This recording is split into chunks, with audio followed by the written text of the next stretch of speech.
Hi everyone. My poem for today is by Audre Lorde, who was just an amazing person, activist, and poet. And according to the Poetry Foundation, she was a self-described Black lesbian mother warrior poet. Audre Lorde dedicated both her life and her creative talent to confronting and addressing injustices of racism, sexism, classism, and homophobia. So she had all of these identities and she fought for all of them. She was a really incredible person. And I first learned about her in a class I took in grad school a few years ago called African American Poetry since 1960. And I didn't know how I went so much of my life not knowing about her. She's really impressive. And so I'm reading today from this collection here, Undersong, and this is just a book of her selected poems.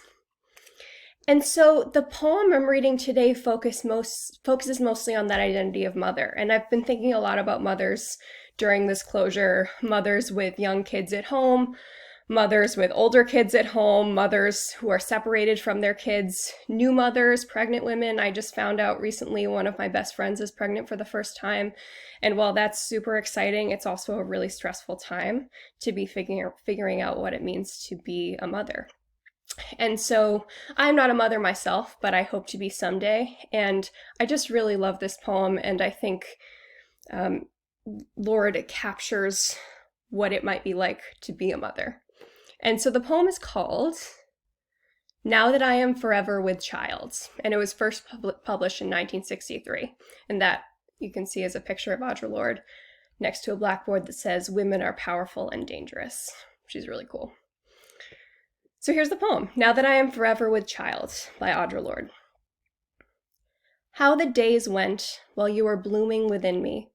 I remember, each upon each, the swelling changed planes of my body. How you first fluttered, then jumped, and I thought it was my heart. How the days wound down and the turning of winter, I recall you growing heavy against the wind. I thought, now her hands are formed. Her hair has started to curl. Now her teeth are done. Now she sneezes. Then the seed opened. I bore you one morning just before spring. My head rang like a fiery piston. My legs were towers between which a new world was passing. Since then, I can only distinguish one thread within running hours, you, flowing through selves toward you.